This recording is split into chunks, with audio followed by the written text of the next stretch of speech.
Shalom, salam berkat dari kami untuk pendengar sekalian. Saat ini pendengar akan diberkati dengan program Hari Ini Harinya Tuhan bagian yang ke-8. Sebuah program rohani tentang doktrin Alkitab yang menolong kita untuk semakin tertanam dalam kebenaran firman dan bertumbuh dalam kemuliaan. Bersama hambanya, Pendeta Gilbert Lumwendong, STH.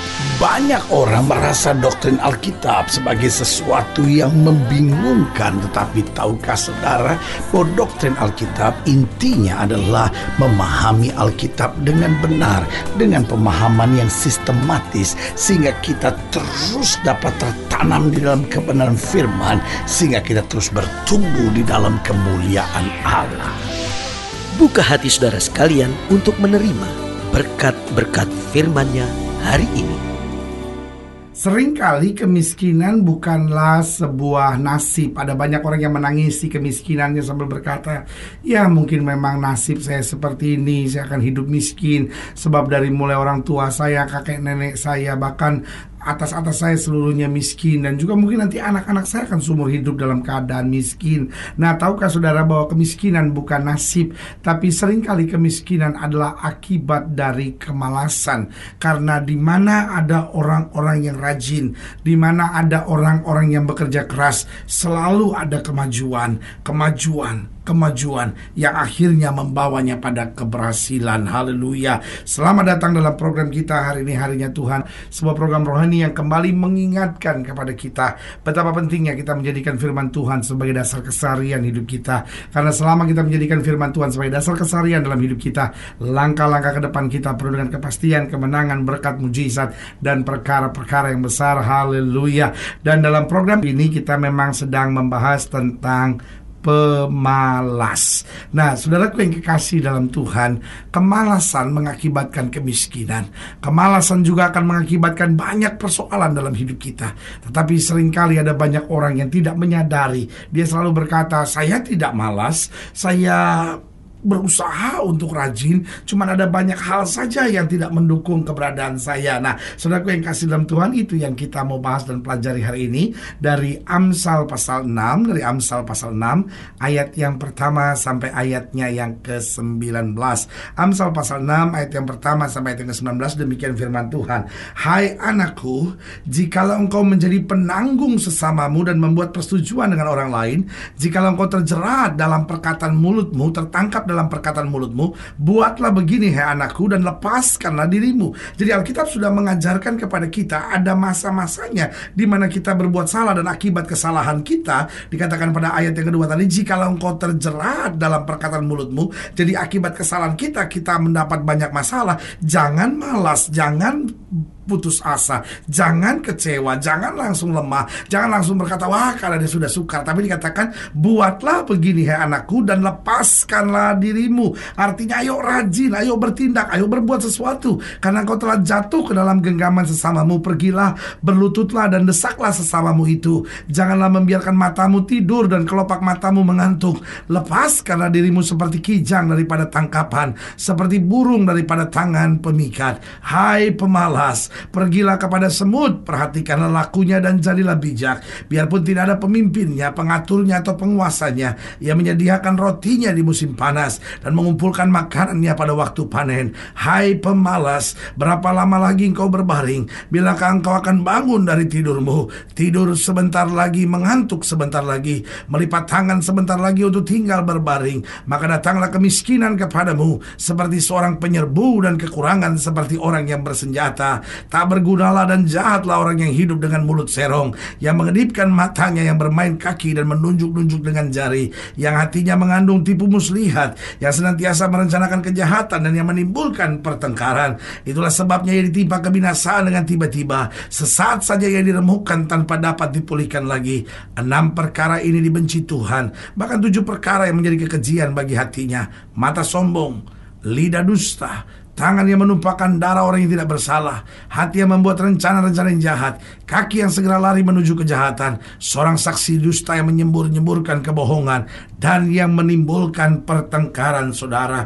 Nah, saudara yang kasih dalam Tuhan, dalam ayat-ayat bacaan ini Alkitab sedang menggambarkan buat kita bahwa di tengah masalah bagaimanapun, jika saja kita mau rajin, jika saja kita mau berusaha, jika saja kita mau mengandalkan hikmat Tuhan, jika saja kita mau bertindak, selalu ada pembelaan, selalu ada jalan keluar dari Tuhan. Nah, pertanyaannya, kenapa banyak persoalan gak bisa selesai? Di ayat yang ke-6 ditegaskan, hai pemalas, pergilah kepada semut. Nah, pertanyaannya, siapa orang malas itu? Ada banyak orang pikir orang malas itu orang yang gak ngapa-ngapain, cuma tidur-tiduran. Dan saya kan gak cuma tidur-tiduran, pendeta, berarti saya tidak malas. Nah, saya pelajari ada beberapa hal penting yang harus kita ngerti tentang orang malas. Yang pertama saya pelajari siapa pemalas itu. Yang pertama, pemalas adalah orang yang tidak mengatur waktunya dengan bijaksana. Orang yang tidak mengatur waktunya dengan bijaksana, itu saya beri nama pemalas. Kalau sudah lihat dalam Amsal 19, di ayat yang ke-15 dikatakan demikian, kemalasan mendatangkan tidur nyenyak, dan orang yang lamban akan menderita lapar. Jadi dikatakan jelas bahwa kemalasan akan mengakibatkan tidur nyenyak. Jadi orang malas itu yang pertama bukan hanya orang yang terus tidur-tiduran, bukan, tapi orang yang tidak mengatur waktunya dengan bijaksana. Artinya apa? Seharusnya dia bekerja, dia justru bermain. Seharusnya dia mengerjakan tugas tanggung jawabnya, dia justru sedang mencari-cari hiburan dalam hidupnya. Nah, orang yang tidak mengatur waktunya dengan bijaksana itu adalah orang malas. Kenapa? Karena dia akan kehilangan hal-hal penting dalam hidupnya. Lalu kemudian dia akan kecewa, aduh kok saya nggak ada waktu ya, kok saya nggak sempat buat ini ya. Bukan persoalan dia nggak ada waktu, dia tidak mengatur waktu dengan bijaksana. Yang kedua saya pelajari siapa pemalas itu. Kalau saudara lihat masih dalam Amsal pasal 19, di dalam Amsal pasal 19 ayatnya yang ke-24, Amsal 19 ayat yang ke-24, saya mau bacakan bagi setiap saudara. Dikatakan di sana, si pemalas mencelup tangannya ke dalam pinggan, tapi tidak juga mengembalikannya ke mulut. Jadi orang malas yang kedua adalah orang yang tidak menyelesaikan apa yang dia mulai. Orang yang malas itu senang punya ide. Jangan sudah pikir bahwa pemalas itu orang yang gak ngapa-ngapain, gak punya ide apa-apa. Loh, orang malas itu senang punya ide, bahkan seringkali memulai sesuatu tapi tidak pernah dia selesaikan. Dia mulai, orang ribut-ribut piara ayam, dia mau piara ayam. Orang ribut-ribut piara ikan, dia mau piara ikan. Orang ribut-ribut mulai usaha roti, dia mau bikin usaha roti. Orang sibuk-sibuk mau bikin restoran nasi goreng, dia sibuk-sibuk bikin restoran nasi goreng. Tetapi dia mulai sesuatu tapi tidak pernah menyelesaikan, tidak pernah mentuntaskan. Itu ciri orang malas. Yang ketiga saya pelajari siapa orang malas. Coba lihat ayat yang ke-6, hai pemalas, pergilah kepada semut, perhatikan lakunya dan jadilah bijak. Jadi yang ketiga saya pelajari orang malas itu adalah orang yang tidak mau belajar.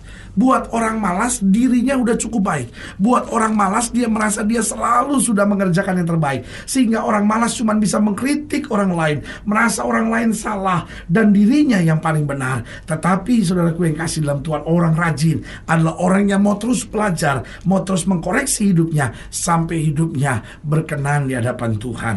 Yang keempat, siapa yang disebut orang malas? Kalau saudara lihat di dalam ayat yang keempat dari Amsal 20, jadi Amsal 20 ayat yang keempat dikatakan, pada musim dingin si pemalas tidak membajak. Jikalau ia mencari pada musim menuai, maka tidak ada apa-apa. Jadi yang keempat saya pelajari siapa pemalas adalah orang yang selalu menunda-nunda. Jadi pemalas itu selalu menunda-nunda. Wah, ini kan masih dingin. Ini kan masih panas. Ini kan masih siang. Ini kan masih sore. Ini kan sudah malam. Jadi dia selalu menunda-nunda sesuatu. Nanti saja, besok saja, minggu depan saja. Mungkin dia punya ide bagus, mungkin dia punya rancangan-rancangan yang bagus, tapi dia sedang menunda-nunda sesuatu. Hidup Kristen adalah hidup yang kita tahu kebenaran, kita praktekkan kebenaran. Kebenaran itu memerdekakan hidup kita. Yang kelima saya pelajari siapa itu pemalas. Coba lihat Amsal pasal 26. Di dalam Amsal pasal yang ke-26, Amsal 26 ayat yang ke-13. Di ayat yang ke-13 dari Amsal 26 dikatakan demikian, berkatalah si pemalas, ada singa di jalan, ada singa di lorong. Seperti pintu berputar pada engselnya, demikian si pemalas di tempat tidurnya.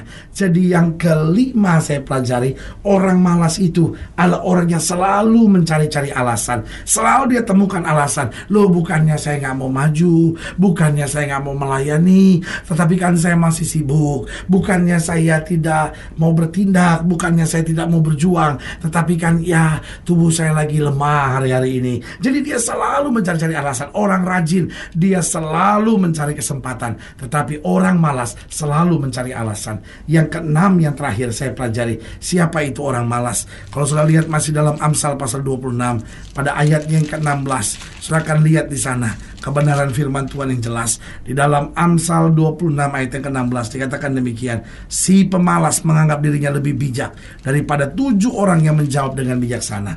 Berarti yang keenam, orang malas itu orang yang selalu berpikir bahwa dia yang paling baik.